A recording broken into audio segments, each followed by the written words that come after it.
Rockin' Larry Locken, what's your opinion show? A little bit late night here, early morning. Hey, I had a couple things I wanted to talk about. Well, first of all, I'd like to get the disgusting part out of the way and talk a little bit about Laura Ingraham. I can't stand having to talk about her, but people like this need to be exposed and talked about. So I'm going to let my girl, I'm not a real, people don't like the mainstream media and all that or whatever. I really like this girl. I really like Stephanie Rule of MSNBC. She's got a lot of moxie and kind of got some toughness. So I'm going to kind of chime in here as it starts off. You know those times when you come across looking ugly, and then you try to explain your comments, but you dig yourself an even deeper hole? Yeah?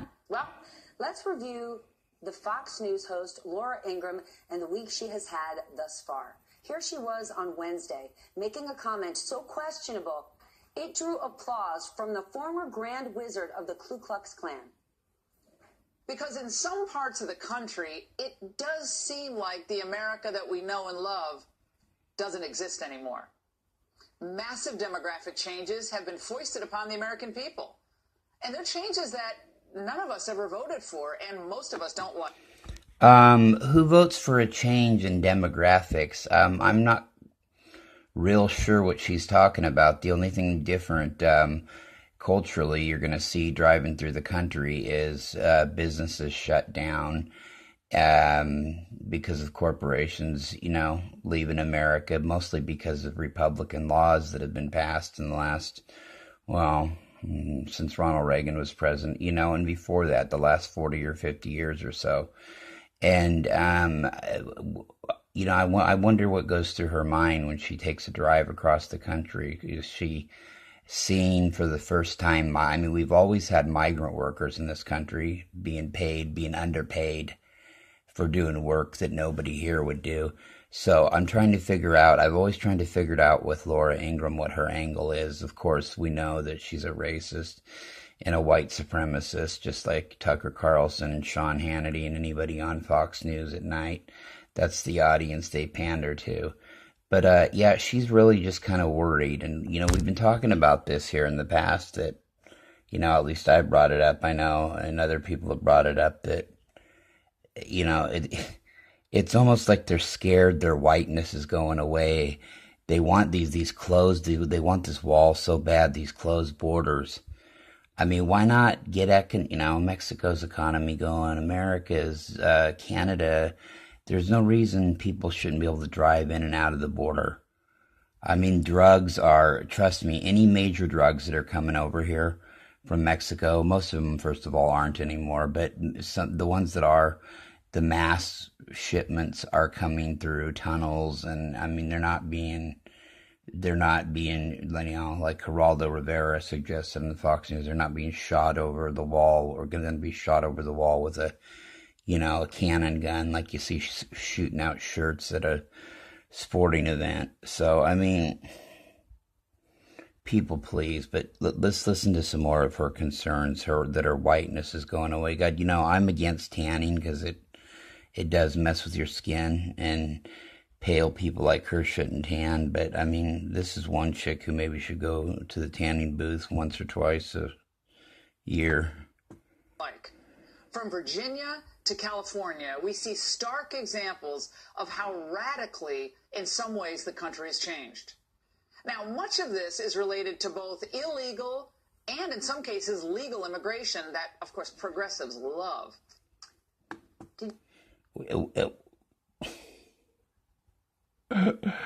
What is it that we love? I love how she said that progressives love, which progressives love.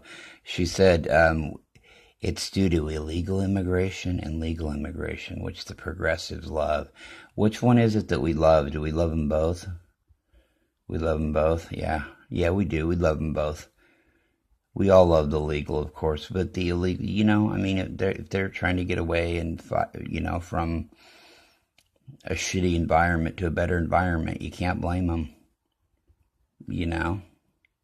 And much of Mexico's problems that they have had in the past, their economy's starting to get good.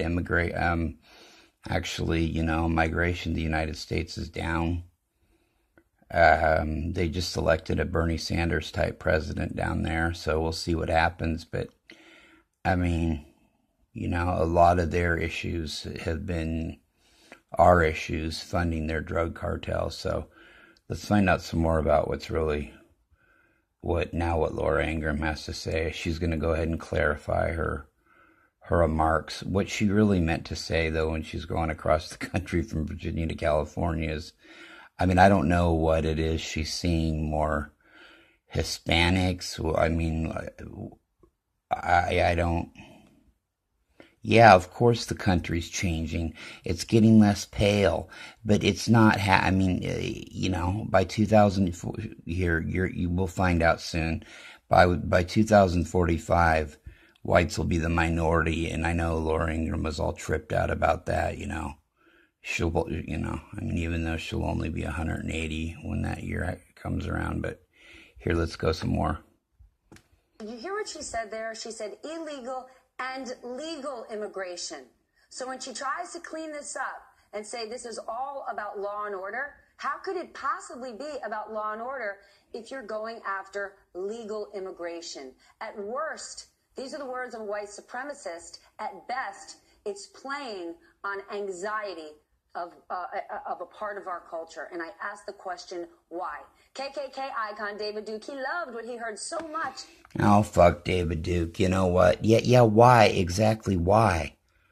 Why are they so afraid of losing their whiteness?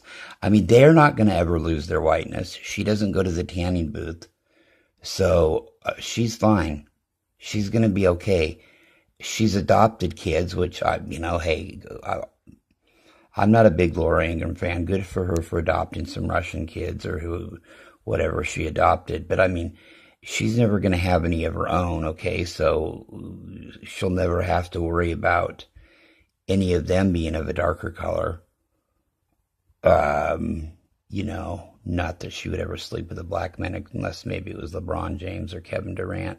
The two that should just shut up and dribble that she said last year. Yeah. She's not very bright. Yeah. And you know what? I love LeBron's answer for it when they were trying to figure out her name. Yeah, that nobody knew her name. When he was doing that interview at last year's All-Star game after she had talked all this bullshit about him shutting up and dribbling when him and Kevin Durant were in that interview in the car.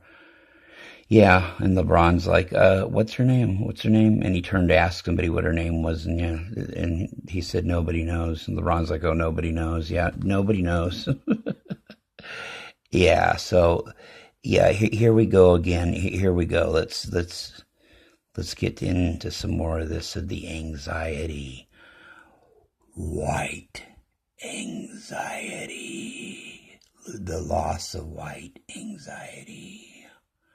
Driving across the country and seeing people that aren't pale, that don't look like they're from the outer stretches of, I don't know, Norway or the Arctic Circle. Tweeted about it in a now deleted post. But do not worry. Laura Ingraham is a national TV celebrity, so she has had plenty of chances to explain that she's definitely not a racist. She waited a full 24 hours and said this. What she said before. The purpose of last night's angle was to point out that the rule of law, meaning secure borders, is something that used to bind our country together. And despite what some may be contending, I made explicitly clear that my commentary had nothing to do with race. Hold on a second. Yeah, binded us together, our borders, when we were ignorant. Yeah, but that was before we turned people away with their children and separated them and put them in detention centers and did all that BS. Okay. Yeah, that wasn't going on. So, okay, here she goes. All apologetic. See, she does this every time, all the time. And why they don't fire her, I don't know. But I think they're getting about ready to. I think she'll be the next one to go from Fox News. And have her own podcast and bitch and moan about why she's not there anymore and how the country, it's so unfair and all this economic anxiety that Midwest and Southern white people have had because they voted Republican for 40 years. But here she goes. or ethnicity. God, she's white. Ma'am, you made explicitly clear when you said illegal and legal. All an innocent misunderstanding, is that what we're supposed to take this as? But just in case, I invite you to take a very good look at the words used. Massive demographic changes have been foisted on the American people, and they are changes that none of us ever voted for, and most of us don't like. We know exactly what demographics refer to because the Census Bureau spells it out for us: the age, sex, and racial composition of a population. So if Ms. Ingram has no problem with racial changes in demographics, is she up in arms that there are too many old people, too many young people, too many men, too many women? It gets extra fishy when you scroll through some of Ingram's hateful, offensive statements over the years. By the way, the jails are what, 27% illegal immigrants? Why don't we ship them back home and say, you come again, you'll be shot crossing the border? The Christians who we can verify Fascists are Christians who are in the threat of being slaughtered. I'm happy to bring in some of them. I think most people would. But all these other people, they got to stay in the Middle East. Do you believe this shit? And this is like from her radio show, and Fox News still has this woman hired. Listen to how scary and fascist that sounds. Any Christian that was threatened from some country, they could come in here. They could come in here legally, and we would save them from persecution. Like, where the fuck would that be from? I mean, come the fuck on. But if you're Muslim and you're in a country where you're being persecuted, or you're, being threatened to be murdered, and you're living in a war zone, no, you got to stay where you're at. But if you're some Christian being persecuted, probably in some white North Atlantic country, if you feel threatened by the neighborhood because nobody wants to hear your preaching every Sunday at morning, or have you come by the house and drop off pamphlets and talk with them all the time, so you feel persecuted. So that's probably who Laura Ingraham thinks that we should let in the country, is people like that. And like we should just ship illegals back and then shoot them if they try to come back in the border. That sounds crazy. That sounds like the way Israel treats the Palestinians. That's fascism, people. That's like Hitler. There's different forms of fascism, of course. It's disguised under, of course, dictatorship communism, like Russia. Like in Germany, though, like in Nazi Germany, it was really a true form of fascism, because you had a lot of thriving corporations and things like that, and businesses, but no government, or no people oversight, no citizen regulation oversight, no rights for the people. The corporations had complete control of the government.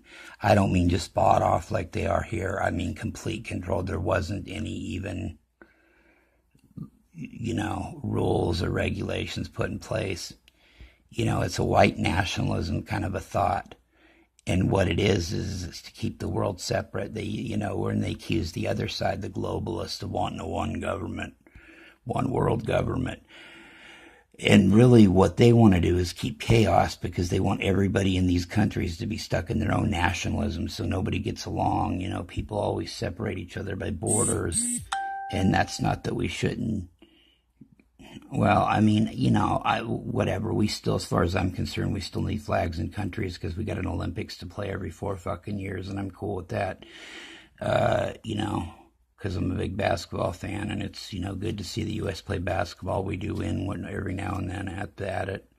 So, but other than that, I could care less. I mean, and it wouldn't be a situation. They always say one world government. What's going to be this one big one world government? The only one world government are these nuts that want to make people think that there's these different fucking presidents in these different countries. Like, if Marine Le Pen would have won in France, she's a white nationalist, like Putin is, like Trump is, like Erdogan is, like different, than these other dictators, okay? And these people together are the ones that want to say they're taking down the New World Order, and because they've always wanted to stand in the path of progressive and liberal thinking people that want to change the world to be,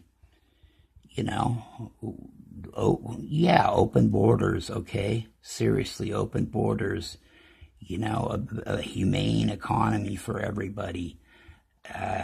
You know, dependence getting off of fossil fuels, using those oil lines, cleaning them out, using them to desalinate water throughout the world. I mean, these are things that, we could do and do need to do, but these aren't the kind of things that Republicans and white nationalists like to do. Southern American white people are like that too. Confederate people, we've gotten into that. They're like Russian people and they're like Nazi people, or very paranoid about their race going away. Hitler used that. Trump's referred to that. Of course, Laura Ingraham referring to that. And I knew that they've, always, I've just been waiting for them to start talking about it, to actually be to the point where they're brazen about it. Not just people like Richard Spencer, but people like Laura Ingraham and people like Tucker Carlson and Hannity. And people like that, talking about how there's so many this is what they love to say too. The Democrats love getting the liberals. We just love getting brown people in here so they can vote on our side. I mean, unbelievable. And they combat that pretty good with voter suppression. So, yeah, it makes it pretty goddamn hard for them to vote, even if they're legal citizens from other places, despite what you would hear from them, that illegal people vote 3 and 4 times. Like I said, gotta go. I'm telling you, people, call your mayor, your governor, your senator, your congressman, your representative. Every state, I know southern states would never do this. It'd take a long time. Go to a mail-in ballot like Oregon does. I believe California does too, I want to say. Okay, I mean, think about this. A mail-in ballot, you can mail it in early or drop it off the day of, but there's no waiting in these lines. There's no hassles. There's no, in Oregon is really tight about it too. You have representatives from both sides there, over and triple and double, and they get counted, and if there's anything that looks like a discrepancy, they're hand counted again. Okay, so it's about as hack free as you're going to get of the type of voting. Okay, and not only that, it avoids bullshit lines, it avoids trouble, it avoids possible violence at some voting outlet in a minority neighborhood or even just a regular area. You know what I mean? Maybe, some white supremacists go try to hassle black people waiting in line to vote and cause a disturbance. I mean, that Oregon completely eliminates that with the way we do it. And America should do it that way. Okay, America should do it that way. And of course, that stupid electoral college that really makes us look great to the rest of the world, that it's not really it's not really about the popular vote. It's, like I said, I still can't get over it. At least 2, maybe possibly 3 Democrats have lost elections since the year 2000. For sure 2, because 2 won the popular vote. The other one, they cut off a bunch of black voters late into the night in Ohio trying to vote, and that would have swung it for him, at least electorally, to carry, and could have swung the popular vote. But that's, and I'm sure that it would have. I mean, honestly, I'm sure that it would have. It definitely, if it would have been open all night to vote, yeah, I'm sure it would have. The other 2, so you got 3 out of. Other than that, you've got Barack Obama's 2 election wins, and that's it. And other than that, the other three have been, the person who probably won the person who won the popular vote lost. And it's ridiculous. It's just, in people like Laura Ingraham, though, they're scared. They're scared of demographics changing. They're scared of losing Texas is what they're really scared of. They're scared of Texas becoming a blue state. And they're scared of, I don't know what the hell they're scared of. I mean, all she was showing in the video was, people out in the field picking carrots and shit. I don't know if that's something. Apparently, she's never driven across the country and seen different landscapes across the country and farmers working and people doing shit. Apparently, they're too. Apparently, or maybe she did lately, and apparently they're too tan for her. But yeah, before I get to Michael Avenatti here, let's see what else Miss Ingram has done lately. Anything, if anything. And the thing about someone will put a knife to your throat and slit it with the attempt perhaps to behead you. Must they run their mouths like that? You're great players, but no one voted for you. Millions elected Trump to be Here their she's coach. going on about LeBron So keep the Durant. political commentary to yourself, or as someone once said, shut up and dribble. I believe it was you, Laura Ingraham, who said shut up and dribble. Yeah, it was you, Laura Ingraham, that said shut up and dribble. That wanted to start a fight with David Hogg, one of the kids from the Parkland massacre, the survivor from the Parkland shooting, that has been, really one of the instrumental voices in leading that rally, and she was jumping on him about his grades because he was talking about on Twitter, disappointed he didn't get into a couple colleges, but I'm sure he was accepted by a million of them. He had like a 4.1 grade point average. And, yeah, Laura Ingraham. And then she was forced to apologize on that, too. And these apologies are like the same thing every time. Same thing with LeBron. Same thing with this here. Same with, she just, gives a company line.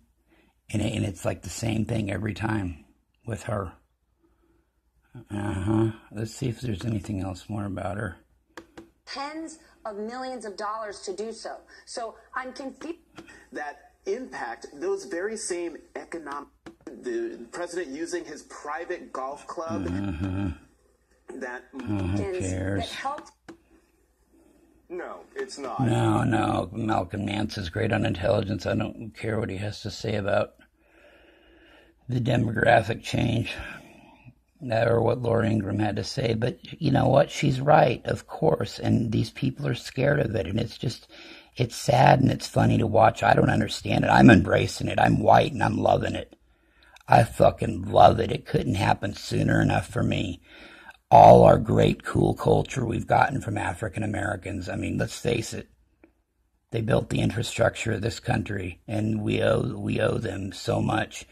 I mean, any kind of music, basically any kind of modern music is rooted in them.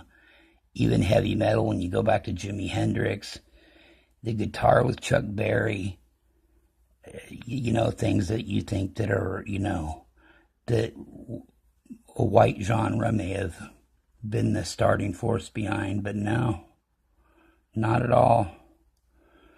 And a lot of great, entertainers have given thanks for that. One that hasn't is Elvis. Elvis is kind of, but I'm not going to get into him. He was just a straight up racist that, never gave an African American credit for anything. But I also wanted to get into, let's get off the subject of Miss Ava Braun here, Laura Ingraham. If she wouldn't have had that nose job done, she kind of would look like Ava Braun, that big nose.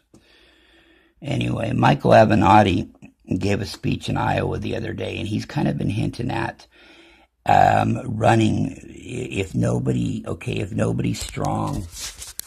If nobody seems strong enough to beat Trump, he's ready to throw his name in the hat next year maybe. And let's really go down the list, okay? Joe Biden, I love you. You've been a good president. You're too old. Bernie, damn, if you were just a little bit younger, but I'm sorry. You're getting too old. You're going to be practically 79, 78 this next election. And you need a strong vice, man. But some strong vice is going to want to be the president. I don't think they're going to want to be the vice. So I don't know. Those two, I don't know. And Cory Booker and Amy Klobuchar are two other names. Forget it. No way. They don't have it. I'm telling you, their personality is not there. It's forced. Neither one of them would beat Trump at all, period, point blank, period. Pence, maybe, yeah, probably, but I don't think too many people lose to Pence. Klobuchar may. But Harris and Gillibrand,